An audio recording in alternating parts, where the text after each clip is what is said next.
now initiate the session, the small session of our quadrant by inviting on stage Mr. Kedar Bhatt. Mr. Kedar Bhatt is a physics graduate and a freelance photographer with over 15 years of experience. He has worked with Outlook Group of Publications and also for dailies like Times of India, the Indian Express and the Hindustan Times. He conducts sessions on photography in the field of nature, wildlife photography and interior and architectural photography. Dr. Bhatt today will talk about compositions in photography.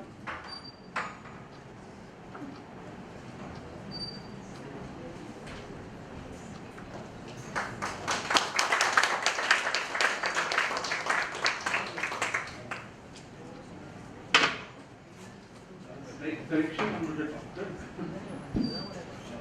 I'm a physics graduate and it's my hobby turned profession. This is my website and my contact and whatever. Topic today is composition. You are all architects and architecture related people.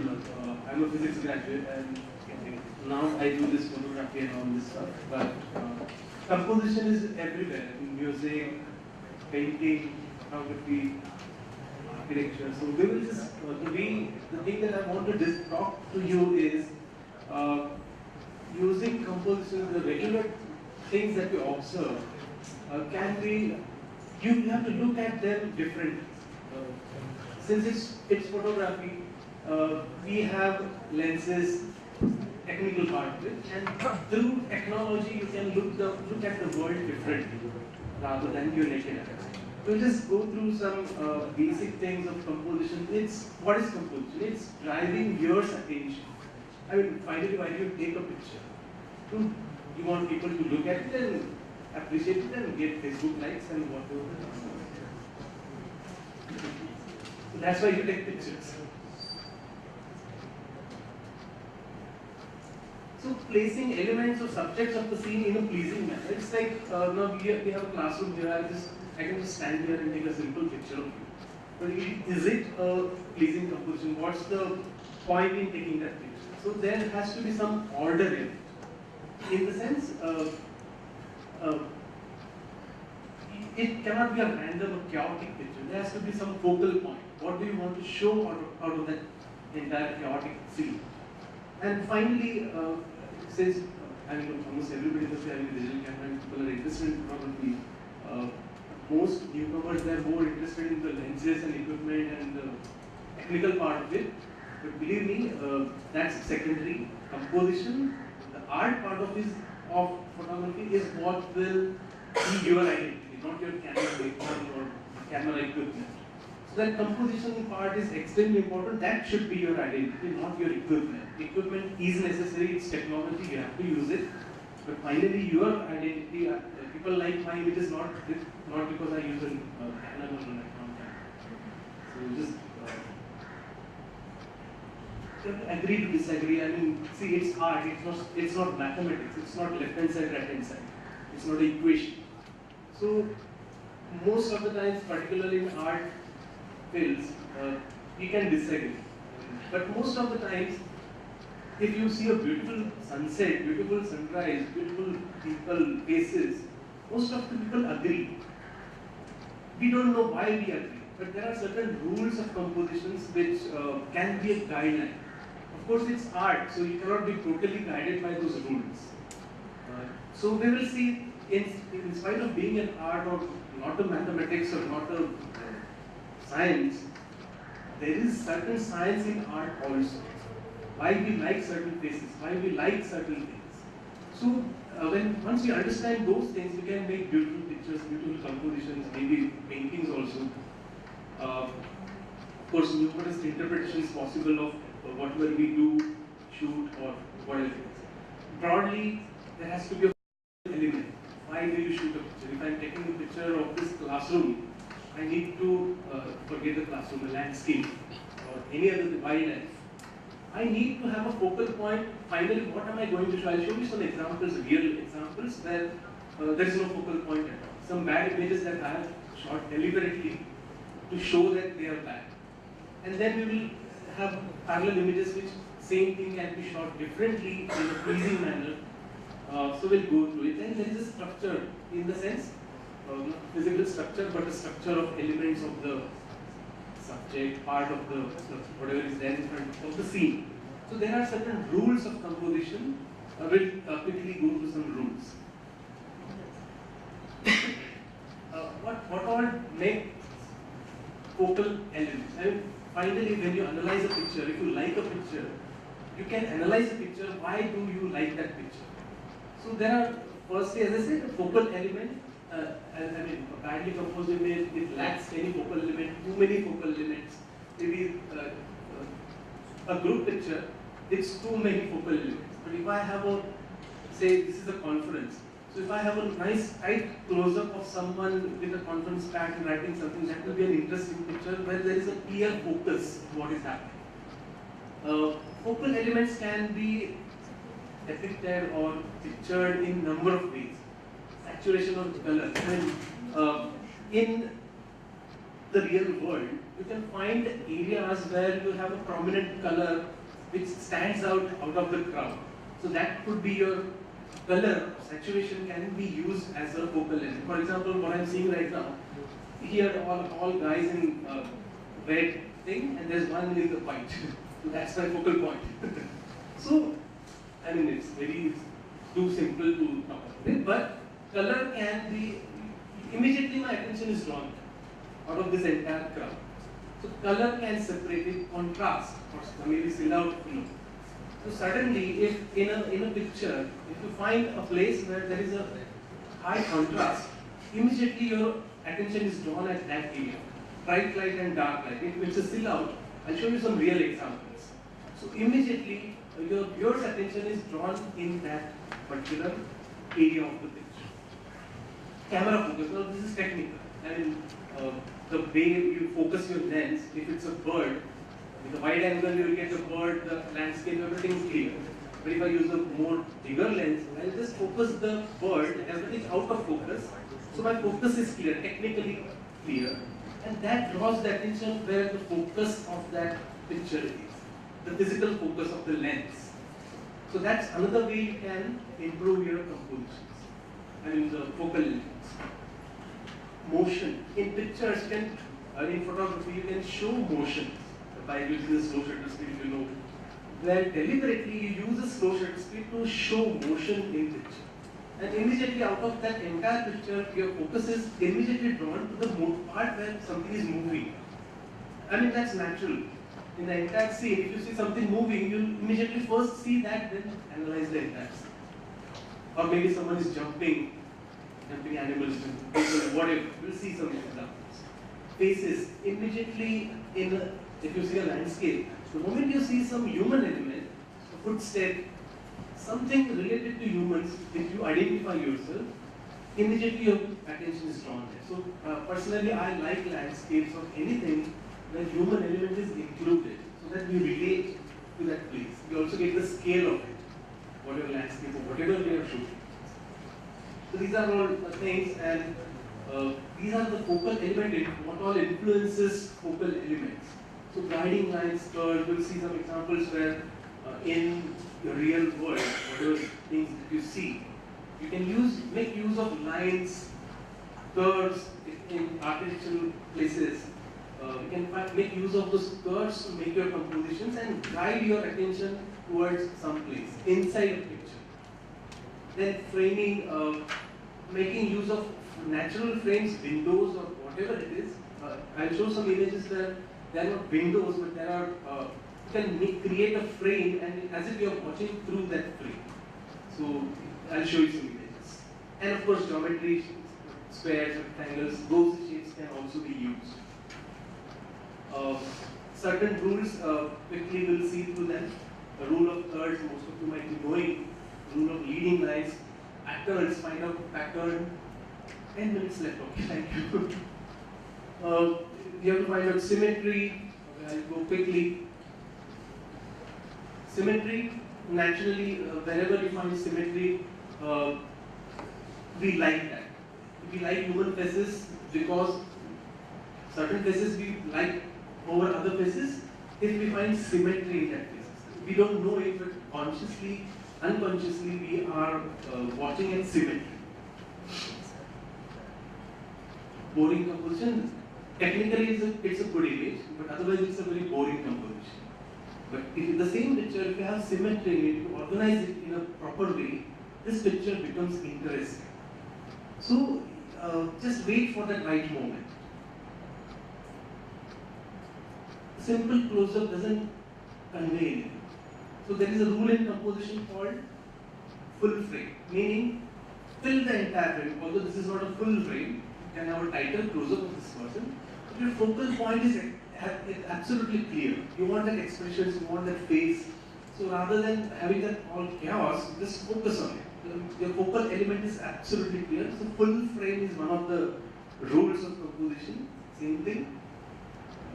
Tight frame rather than anything else. Complete focus on the subject.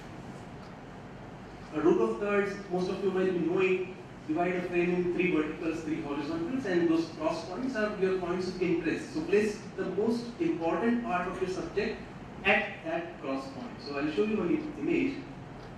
Close-up of a bird, technically correct, sharp image, exposure-wise and otherwise, but it's a boring composition, dead center. Instead of this, I put it on one of the points of interest. So this is called as rule of thirds. So just place it in one interesting place, a rule of thirds, and this becomes an interesting composition. Too much of chaos, no focal element. You can see the bird, you can see the plastic, you can see the jungle. So very bad picture. Same bird, if you have a nice lens and whatever, you can clearly focus on it, but again, it's not a great composition. Dead center. Now, we make a use of rule of thirds, place it around at one of the cross points, and this becomes an interesting composition. So whenever you be at such a place, make use of these rules, make your focal points absolutely clear. Same thing, the rule of thirds, rather than placing that word dead center, place it along one of the cross points, the points of interest, rule of thirds. Similar thing, I'll show you some examples of it. Just slightly move your angle, rather than placing it dead center, place it in along one of the cross points, the rule of thirds. Same thing, rule of thirds, maybe it's a negative space also, a lot of empty space around it. So that also helps, and in fact I like this kind of picture. See, just remove this human being from here, and this picture is meaningless. So try to include some, maybe it's a silhouette, maybe it's not facing you. Picture-wise okay, but it's a boring, you can see the photographer, some person standing there. But the same place, you compose it properly. Now, this is what I call contrast. Immediately you see this thing, then you see all the snow and mountains and everything. So your focal point is absolutely clear. The silhouette, high contrast area. Of course, he's my friend, when I gave him this picture, he said, so for personal use, of course, this is better. So that's part, but again, the rule of thirds, dead center, just stand and shoot a picture, that's what we do normally. But just change your angle, use a wide angle. See now, this is leading lines. See, you can see all these lines leading towards it. All these lines you can see leading towards it. Making use of these trees, that boat, everything leading towards the guitarist. And of course, rule of third is also there. So it's placed right there. So just be aware of those rules and try to make those compositions beautiful. A simple image, but I mean, technically fine. The designer wanted this for his record, so it's a good image for, as far as design is concerned, technical part. But the same place, you shoot it properly, make use of these leading lines, make use of some human element. The same place with a different angle looks completely different. Leading lines again. This is some property that is in the shot in Guwahati. Again, make use of leading lines and human element, of course. Now when you go out, make use of these wide angle lenses and try to see lines in whatever the scenes that you, places that you go. Now you can realize this flowing, immediately your attention is drawn towards that subject, all lines lead towards that subject. Of course, it's a rule of thirds also, like boring composition, but the same thing, making use of frames. This is what I call frames. A natural frame made out of a tree, but now this picture looks interesting rather than this previous picture of a simple close-up. It's a passport photo of that. Nothing beyond that. Make it interesting. Make use of frames, compositions. Maybe technically also you can add some blur in it. Again, a frame. This looks like a frame. Right? You are looking through some window or something like that. So make use of this frame. Otherwise, it's a good, unless I have written that it's a boring composition, otherwise it was a good picture. But the same place, when you make use of some human element, see how the drama that adds. This one simple human being, it gives a scale, it gives a meaning to it. So this is how you work on the scene. Just don't go there and start shooting blindly. Wait there, have patience, work on the scene, ask somebody to stand there. So this is how you get this good images. Simple again, bold composition, a record shot of the place. Slightly change the angle, make use of the rule of thirds. Place the most interesting part in the most interesting area of your picture. But the same thing, again you add some human element to it, now you like this picture more. Really. This is much more interesting than this. This is for illustration it is okay. But as far as photography is concerned, this is much more better. Beach, boring, which is interesting, but otherwise it's a boring picture, nothing happening. No, I cannot focus on it. What am I expected to see in this picture? This the same beach includes some human element, leading lines, human element, rule of thirds. This becomes an interesting picture. The same beach. And the same place, just change the angle slightly. Now this is much more interesting. 5 minutes, thank you. So now we have this leading lines, interesting people, nice beach, rules, all those rules followed, and this is how you improve upon your images. Passport photo of a bird. You have a big lens and definitely you can get easily in such kind of, you have seen a lot of these pictures on Facebook and all. But the same thing, just go away. Now this is really nice. I like this kind of pictures showing that animal or that whatever it is in its habitat or some nice composition. Most people like this kind of images because they have big lenses. They try to show off that I have got a big lens, so I got a tight frame, sharp image.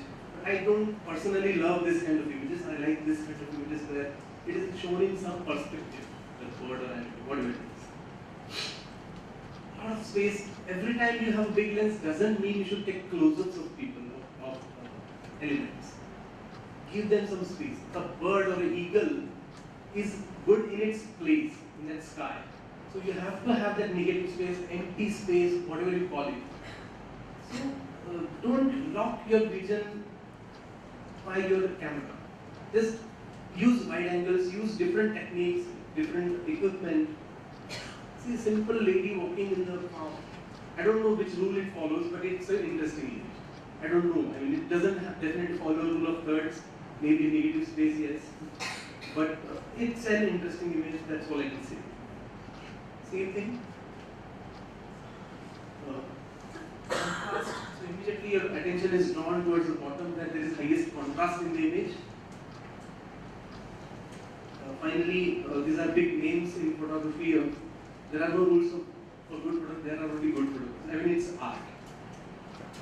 Once you are aware of the rules, break them as often as you want, but at least know why you are breaking them and why. What you are breaking and why. A bad photograph is a paragraph, good is a sentence, great is a phrase. See, you like something, you can explain it or not, it's different story, but you like it. So that's what a great photograph is a phrase, whether you know the rules or not.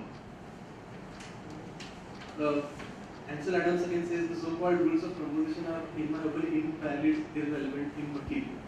See, it's as I said, it's art. So beyond the point, you cannot be guided by rules. But of course, it's okay for Ansel Adams to say we have to follow rules. Consulting rules of composition before taking a picture is like consulting laws of gravity before going for a walk. So take it with a pinch of salt. But finally, you have to think out of the box to make some good images. But to think out of the box, you should know what is inside the box. So you need to know what are the rules of composition. So that's the whole point. And finally, when we take good images, is it that because I'm a good photographer, I mean, that's what I would suggest you. That, okay, I'm an experienced photographer, doesn't mean that if I go to a place, I just take one picture and go away, okay, my image is done. Stay there, try different angles, try different exposures, different techniques, spend a lot of time. Work on that scene. Maybe sometime immediately, maybe someone will walk in your frame, that will create your image. So spend a lot of time. Unless you do that, your images won't stand out. Change angles, change lenses, change camera settings. So that's all. Thank you very much. Thank you. Thank you, Mr. Bhatt, for this interesting session.